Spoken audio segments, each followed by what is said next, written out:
Select Committee. Kia ora tātou katoa.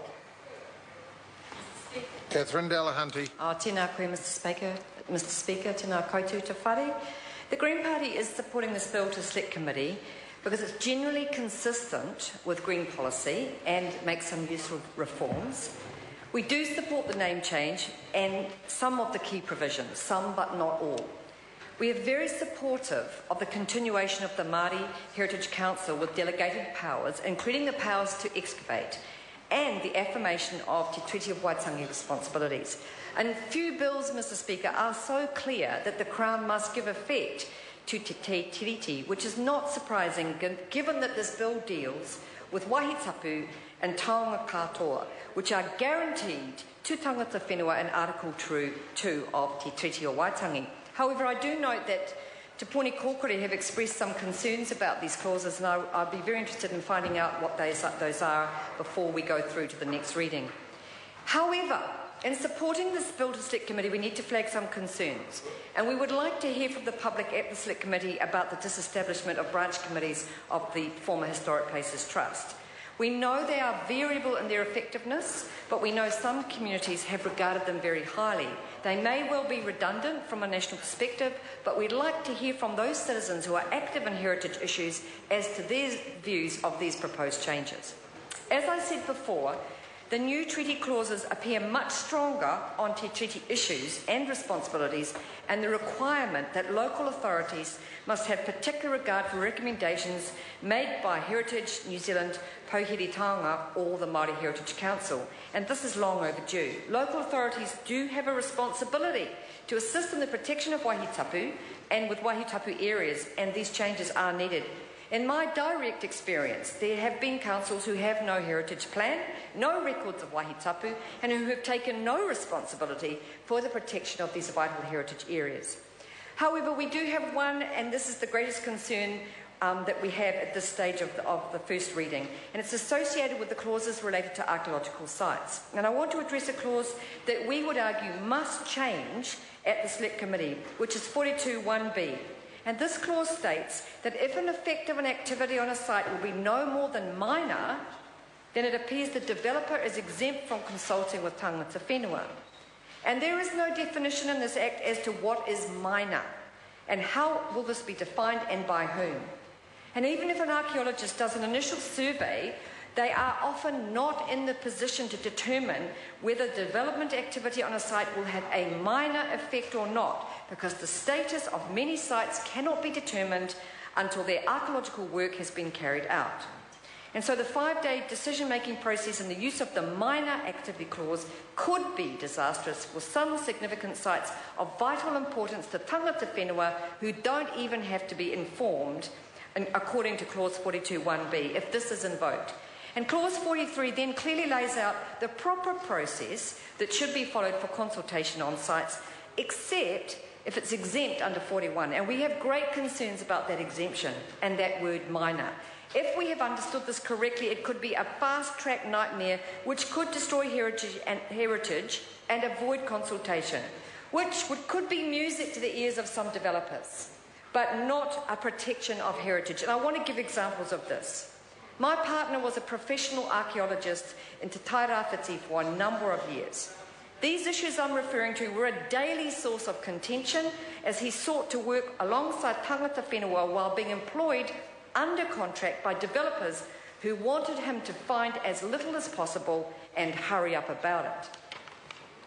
One site which could be used as an example of this is one which could have been judged where the activity would have had a minor effect. And so I'll just paint the picture for what I mean by this. It was a small shell midden, just a small site on a piece of private land which a developer wanted to turn into holiday homes on the Mahia Peninsula. And this shell midden looked like nothing very significant. You could have walked past it and just seen a few shells. We see that all the time. You walk past some sand with some shells. But the extraordinary thing about it, after the process was well underway, with full consultation and full tangata whenua involvement, who actually worked on the dig itself with my partner, was that it turned out to be a unique 14th century shellfish drying hangi site, very rare and very far from minor in its significance. And this new bill could have seen that destroyed without either consultation or recognition of the tangata whenua. Another example also on the east coast was a housing development in the settlement of Ohitu just north of Gisborne, where my partner found some prehistoric gardens and terracing which looked to the untrained eye as nothing much at all. But this was a rare site because most gardening sites on the east coast have already been destroyed and have been ploughed in. And there was going to be a road put through the middle of these prehistoric gardens. And if the archaeologists had been acting under this law and had decided that the proposed effects of a road on what looked like some faint terracing was no more than minor, then that site would be gone and it would have been destroyed. So we are very concerned about that site. The no more minor clause needs to go, and the whole issue of who decides what is minor is problematic. And we've seen that with the RMA, with the issue of the word significance. You know, who decides what is significant? We're setting up another real problem for ourselves in the use of that word minor. The payment issue is very significant in relation to these clauses. Who pays the archaeologist must be addressed. And this is an opportunity, and I welcome the bill, because it is an opportunity to make these things work better for the benefit of the heritage of this country. And the payment would be better managed by a heritage body who could charge the developers for the work and then remove the inbuilt conflict of interest for archaeologists. Because at the moment, if an archaeologist from a Pākehā perspective, who is not particularly treaty orientated, is hired by the contractor who is encouraging them to find nothing, nothing can be found. But that doesn't mean that nothing is actually there. And I have witnessed this a number of times in my own experience, working alongside people, and often tangata whenua themselves, who have not known whether a site is significant or not. So this whole issue of payment must be organised better, and the heritage body would be a logical place to do it because it's removing that inbuilt conflict. The next issue, or the final issue that I want to raise at this stage of the process of the law, is the choice of archaeologists. So currently, a developer chooses a contract archaeologist, and therefore they get to decide when working with a Māori site, and I'm talking mainly about Māori sites here, the tangata whenua get no right to choose who will work with their heritage. It's not up to them. They don't have any say.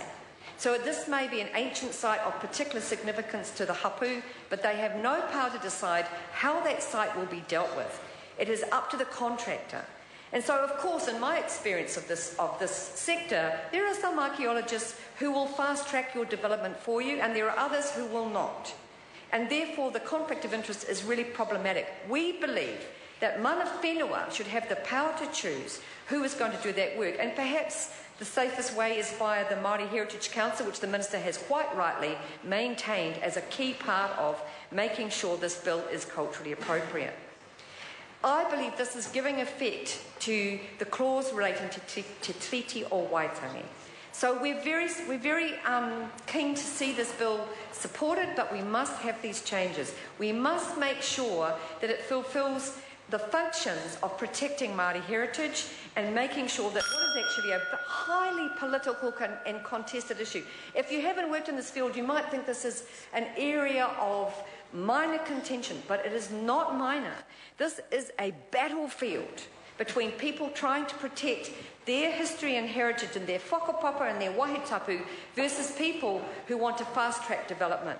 And if you're the archaeologist in the middle of it, it's not been a pretty sight. And it has had huge issues that have been fought through the courts, as the previous speaker referred to the bad old days when we struggled in front of Judge Shepherd. I personally have experienced that as well. So what the Greens are asking for is a change to that issue of minor. It needs to go from the bill. A recognition of tangata whenua having the choice of archaeologists, because that's what those treaty clauses mean. Giving effect to Te Treaty o Waitangi means giving the power to hapu to make some decisions around their heritage. We want to continue to support the bill, but we will be looking at Select Committee to hear from people who've raised these issues with us about these clauses, because it's too important to write a bill and take this opportunity to improve it, as the government has done in many aspects, and then allow an inbuilt contradiction between more effective administration of our heritage and more facilitation and fast-tracking of development through the use of a word like minor. And these words are contested in the courts daily. So we really need to do this. I'd like to see it supported. We will be supporting this bill, providing these changes can be brought in. Kia ora tātou. Jackie Dean. In the first reading of the Heritage New Zealand